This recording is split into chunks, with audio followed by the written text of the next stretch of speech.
تو وہ کیا ہے، شقاق میں انہوں نے ایک علیحدہ راستہ اختیار کیا ہے، انحرافی راستہ اختیار کیا ہے، وہ بگڑے ہوئے ہیں، منحرف ہیں، گمراہ ہیں۔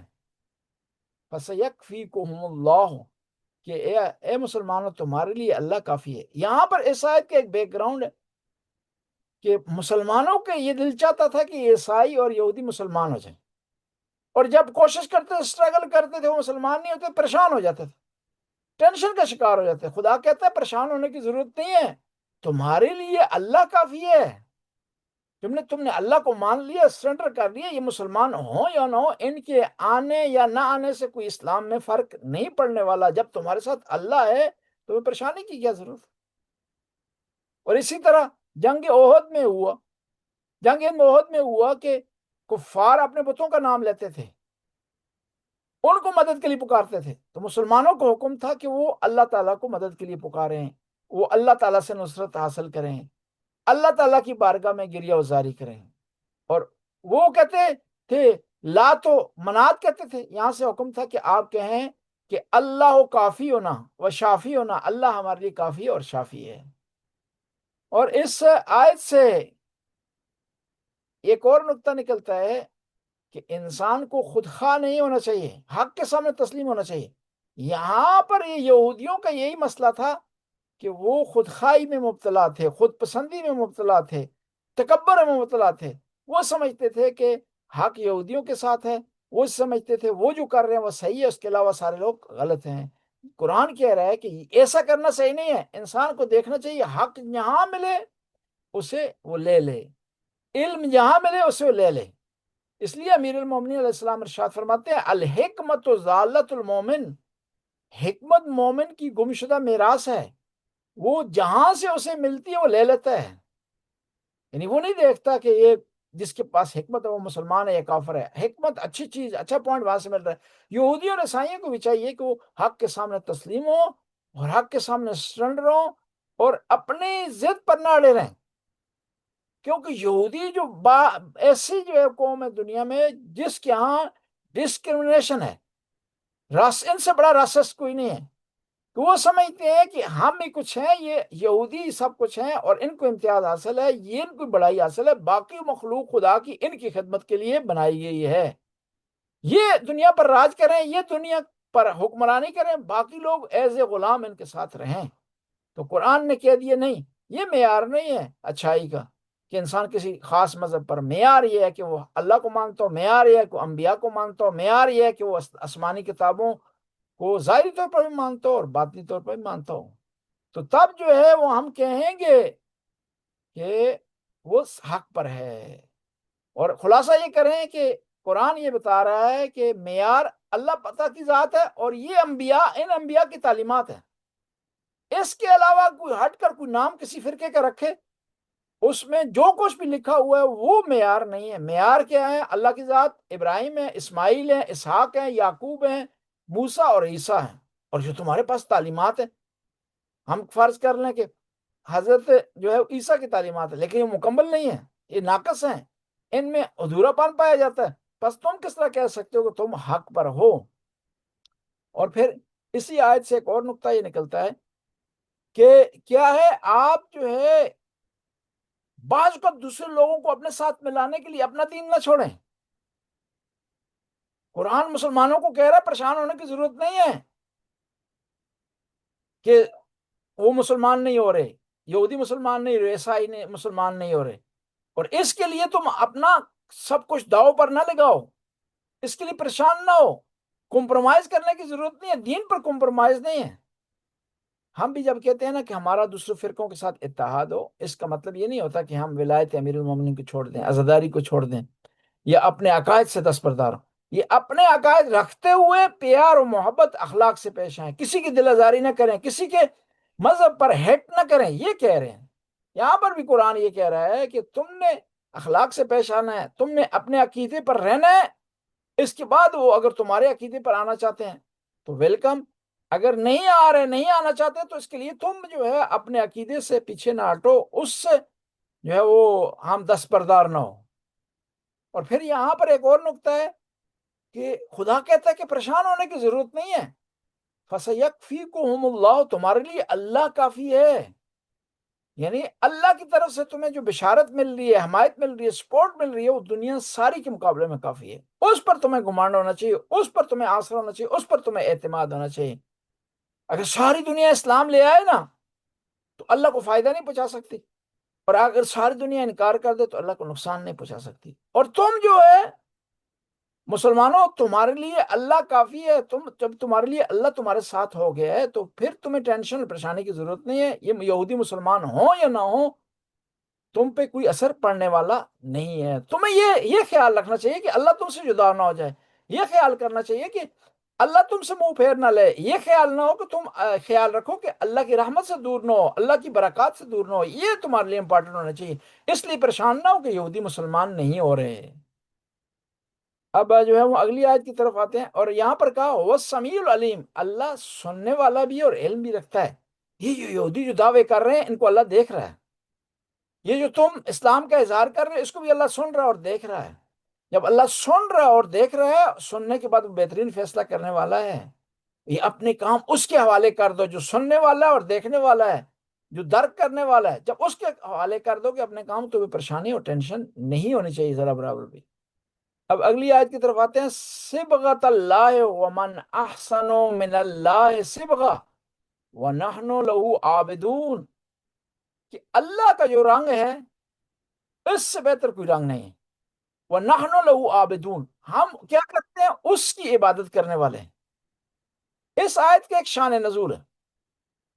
مدینے میں جو عیسائی تھے وہ اپنے بچے کو غسل دیتے تھے، غسل تمہید اسے کہا جاتا تھا، اور بعض اوقات رنگ لگاتے تھے، یہ ظاہر کرنے کے لیے کہ یہ آدمی عیسائی ہے.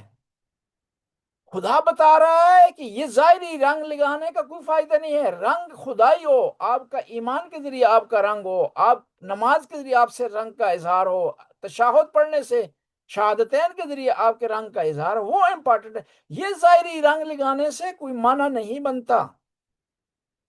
رنگ جو انسان کیا ہو اس کے اعمال سے دکھائی دے، اس کے اخلاق سے دکھائی دے، اس کے عمل سے دکھائی دے، اس کے لین دین سے دکھائی دے، اس کی زبان سے دکھائی دے. یہ امپورٹنٹ رنگ ہے. اور وہ رنگ خدائی ہو، اس کے کام خدا کے لیے ہو، اس کا لین دین خدا کے لیے ہو، اس کی دوستی اور دشمنی خدا کے لیے ہو، اس کا کسی آدمی کے نزدیک ہونا خدا کے لیے ہو، کسی سے دوری اختیار کرنا خدا کے لیے ہو.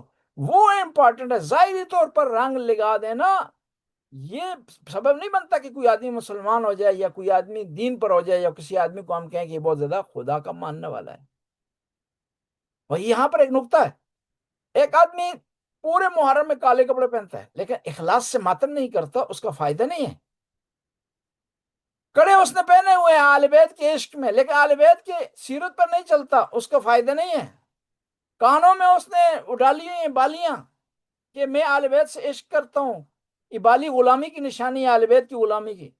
اور عمل میں اہل بیت اس کے دکھائی نہیں ہے. کرپشن اس کے کاموں میں، بد اخلاقی اس کے کاموں میں، بد کرداری اس کے کاموں میں ہو، کردار کا وہ کھوٹو. اور کتنے ہی کپڑے کالے کیوں نہ پہن لے، کتنے ہی ظاہری طور پر اہل بیت کا اپنے آپ کو ظاہر کرے، اس کا فائدہ نہیں ہے جب تک اس کا دل گواہی نہ دے کہ وہ اہل بیت کا ماننے والا ہے. اسلام یہ بتا رہا ہے کہ ظاہری طور پر، صرف ظاہری طور پر اظہار کرنا یا حلیہ بنانا یا گیٹ اپ بنانا یہ کافی نہیں ہے. ضروری یہ ہے کہ یہ جو ایمان آپ کے دل میں اترے اور آپ کے عمل سے یہ ایمان جو ہے وہ ظاہر ہو جائے. اور یہاں پر خداوند تعالیٰ ایک اور نقطے کی اشارہ کر رہا، یہ سارے رنگ جو ہے نا عارضی ہیں. ہوس کا رنگ، قبیلے کا رنگ، نسل و نجات کا رنگ، قد و کاٹ کا رنگ، اور جو ہے کسی خاص نیشنلٹی کا رنگ، یہ سارے رنگ مٹنے والے ہیں. جو قائم و دائم رہنے والا رنگ ہے وہ اللہ تعالیٰ کا رنگ ہے، وہ الہی رنگ ہے. یعنی آپ اس پر فخر نہیں کر سکتے کہ آپ کے پاس خاص ملک کی ایک نیشنلٹی ہے، اس پر فخر نہیں کر سکتے کہ آپ کا رنگ گورا ہے، اس پر فخر نہیں کر سکتے کہ آپ کا قد و کاٹ جو ہے وہ لمبا ہے. فخر اس بات پر ہو سکتا ہے کہ آپ اللہ تعالیٰ کو مانتے ہیں، اس کی بارگاہ میں جھکتے ہیں، اور اس کی بارگاہ میں آئمہ اطہار کو وسیلہ قرار دیتے ہیں، اور آل بیت علیہ السلام کی محبت کا پر جو ہے وہ فخر کرتے ہیں. اور پھر یہی آیت بتا رہی ہے یہ صبغۃ اللہ من احسن من الصبغہ، یہ جو الہی رنگ ہے نا یہ کس طرح حاصل ہوگا؟ وَنَحْنُ لَهُ عَابِدُونَ، یہ عبادت سے حاصل ہوگا، یہ پیسے سے حاصل نہیں ہوگا، یہ پراپرٹی سے حاصل نہیں ہوگا، یہ خاص قسم کے کپڑے پہننے سے حاصل نہیں ہوگا، بالوں کا خاص سٹائل بنانے سے حاصل نہیں ہوگا، یہ عبادت سے حاصل ہوگا۔ نَحْنُ لَهُ عَابِدُونَ، اور اسلام میں معیار عبادت ہے، کسی کی پراپرٹی نہیں ہے، کسی کی گاڑی نہیں ہے۔ دیکھیں نا، آپ نماز میں کھڑے ہوتے ہیں، جو پہلے آتا ہے پہلی صف میں کھڑے ہو جاتا ہے۔ یہ نہیں ہے کہ جو لوگ جو ہے وہ ٹیسلا پر بیٹھ کر آئے ہوں پہلی صف میں ہوں، مرسیڈیز والے دوسری صف میں ہوں، ٹوئیٹا والے تیسری صف میں ہوں، جو بغیر گاڑی کے آئے ہیں پیدل وہ آخری صف میں، ایسا نہیں۔ حتیٰ حکم یہ ہے کہ اگر کوئی آدمی پہلی صف میں بیٹھ گیا ہے اس کو وزیر اعظم بھی نہیں اٹھا سکتا، اگر کوئی اٹھائے گا اس جگہ پر بیٹھے گا زبردستی تو اس کی نماز باطل ہے۔ یعنی اسے کہتے ہیں اسلام میں برابری اور مساوات۔ یعنی معیار کیا ہے؟ عبادت ہے، نحن لہو عابدون۔ اور پھر ایک اور چیز، جب اللہ کا رنگ آپ اختیار کر لیں گے نا، بندگی معیار ہو جائے گا، معیار خدائی ہو جائیں گے، تو پھر سارے لوگ ایک جیسے دکھائی دیں گے، تو پھر فرق نہیں ہوگا کالے اور سفید میں، لمبے قد والے چھوٹے قد والے میں، صحیح ہیوی باڈی والے میں اور کمزور آدمی کے، کوئی فرق نہیں رہے گا، اس میں یکسانیت جو ہے وہ پائی جائے گی۔ اور اس کی ابتدا کیسے سے ہوگی؟ ظاہری معاملات سے ہوگی، لیکن وہ ظاہری معاملات اس وقت فائدے دیں گے جب وہ معاملات آپ کے دل میں اتریں گے۔ اسلام ماڈل دیتا ہے اور کہتا ہے اس ماڈل کو آگے لاگو کریں۔ دیکھیں آپ جب عمرہ کرتے ہیں، احرام باندھتے ہیں، سب کا لباس ایک جیسا ہے، کسی کا لباس سلا ہوا نہیں ہے، کسی کا لباس جو ہے وہ خاص قسم کے مارکے والا نہیں ہے، سب کا لباس سادہ سیم۔ یعنی کم از کم آپ جب خدا کی بارگاہ میں آ رہے ہیں تو آپ کا لباس ایک جیسا ہونا چاہیے، اور اسی کو فالو کریں اپنی زندگی میں۔ یعنی آپ معیار خدائی بنائیں، ایبلٹی اور میرٹ معیار جو ہے وہ ہو انسانیت کو پرکھنے کے لیے، کسی کی پراپرٹی معیار نہ ہو، کسی کی دولت معیار نہ ہو، کسی کی گاڑی معیار نہ ہو، کسی کا گھر معیار نہ ہو۔ یہی بتا رہا ہے اسلام۔ اور دیکھیں نا، مختلف قسم کے لوگ آتے ہیں دنیا میں، بڑے بڑے فلاسفر، انہوں نے برابری کی اور مساوات کا نعرہ لگایا ہے، لیکن عملی طور پر نہیں ہو سکا۔ یہ واحد اسلام دین تھا کہ جس نے مساوات کا نعرہ لگایا، اعلان کیا سورہ حجرات میں، اور اس پر عملی طور پر عمل کیا۔ کہا کہ ان اکرمکم عند اللہ ان اکرمکم عند اللہ اتقاکم جعلناکم شعوبا وقبائل لتعارفوا ان اکرمکم عند اللہ اتقاکم۔ ہم نے تمہیں جو ہے شعبے قرار دیا ہے، برانچیں بنایا ہے، قبیلے بنایا ہے، لیکن معیار برتری کا قبیلہ شعبہ نہیں ہے، نژاد نہیں ہے، نسل نہیں ہے، بلکہ کیا ہے؟ وہ تمہارا تقوی ہے، تمہاری بندگی ہے خدا کی بارگاہ میں۔ بس ہم اس معیار پر کوشش کریں گے تو اس دنیا میں بھی کامیاب ہو جائیں گے، اس معیار پر آگے بڑھنے کی کوشش کریں گے تو آخرت میں بھی کامیابی ہوگی، خداوند تعالیٰ بھی ہمارا ہم سے خوش ہوگا۔ یہیں پر ہم مکمل کرتے ہیں، تو اگر کوئی سوال ہے تو خدمت میں حاضر۔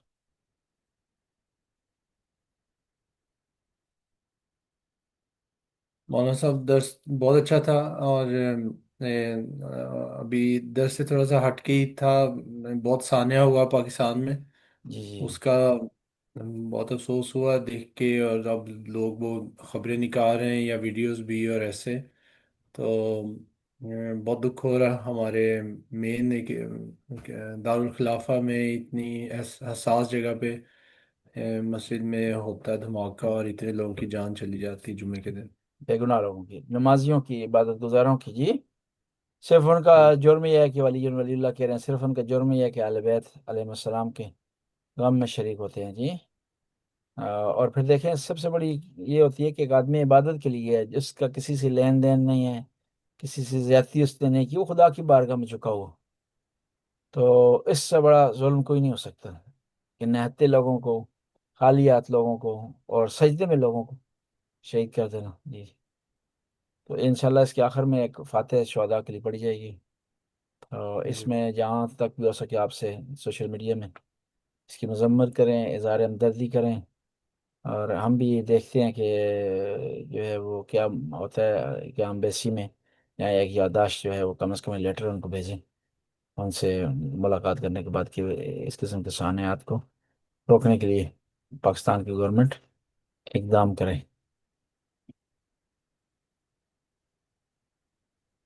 جی بالکل ایسے ہونا چاہیے کہ تھوڑی امبیسی میں بھی اس کا ضرور آپ نے اچھا کریں گے، تاکہ کہ ان کو بھی، اصل میں تو سیکیورٹی اداروں کا فیلئر ہے کہ جی اتنا بڑا واقعہ ہو جاتا ہے اور ان کو پتہ نہیں چلتا۔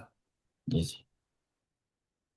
تو بس دعا کرے کہ خدا بندہ تعالیٰ مومنین کو بلکہ تمام انسانوں کو محفوظ رکھے۔ اے، اے، مظلوم مظلوم ہے، چاہے وہ کسی مذہب سے اس کا تعلق ہو، اور ظالم ظالم ہے جس مذہب سے اس کا تعلق ہو۔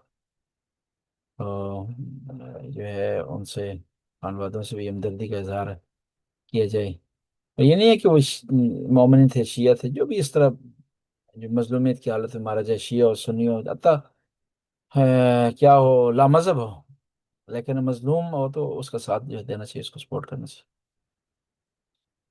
جی میرے خیال میں کوئی سوال نہیں ہے، تو یہاں پر ابھی ہم دعا کرتے ہیں اور آخر میں شہداء کے لیے فاتح پڑھیں گے۔ بسم اللہ الرحمن الرحیم۔ یا اللہ یا اللہ یا اللہ یا علیم و یا غفور و یا رحیم، خدا اس قلیل سی عبادت کو قبول و منظور فرما، ہمارے گناہوں سے درگزر فرما، نیک کام کرنے کی توفیق عطا فرما، برائیوں سے محفوظ رہنے کی توفیق عطا فرما۔ یا اللہ تو غفور رحیم، حاضرین جو حاجت رکھتے ہیں انہیں حاجت روائی فرما۔ یا اللہ جو پاکستان میں یہ شہید ہوئے ہیں، خدا ہے ان کی خانوادوں کو صبر کرنے کی توفیق عطا فرما، ان شہداء کو شہداء کربلا کے ساتھ معشور فرما۔ یا اللہ جو ظالم اس کام میں ملوث ہے، اس ظلم میں ملوث ہے، خدا ہے انہیں کیفر کردار تک پہنچا۔ خدا ہے تو غفور رہیں، رحم کرنے والا ہے، کرم، جو لوگ بھی ان شہداء کو سپورٹ کر رہے ہیں، خدا ہے ان کی توفیقات میں اضافہ فرما، انہیں اس کا اجر عطا فرما، اور جو ان ظالموں کو سپورٹ کر رہے ہیں، خدا ہے تو انہیں نیست و نابود فرما۔ یا اللہ ایران کو کامیابی عطا فرما۔ یا اللہ ایران سے جو علی ولی اللہ کی آواز بلند ہوتی ہے اسے قائم و دائم رکھ، ظالموں کو ظلم کو خود ظالم کی طرف پلٹا دے۔ ربنا آتنا فی الدنیا حسنہ وفی الآخرۃ حسنہ وقنا عذاب النار۔ آخر میں یہ سانے کے شہداء اور دوسرے مرحومین مرحومات کے لیے الفاتحہ مع الاخلاص والصلوات۔ بسم اللہ الرحمن الرحیم، الحمد للہ رب العالمین، الرحمن الرحیم، مالک یوم الدین، إياك نعبد وإياك نستعين، اهدنا الصراط المستقيم، صراط الذين أنعمت عليهم غير المغضوب عليهم ولا الضالين۔ بسم الله الرحمن الرحيم، قل هو الله أحد الله الصمد لم يلد ولم يولد ولم يكن له كفوا أحد۔ اللهم صل على محمد وعلى محمد۔ ٹھیک ہے جزاک جی، اللہ جی، بہت شکریہ۔ یہ خدا حافظ۔ جزاک اللہ۔ جزاک اللہ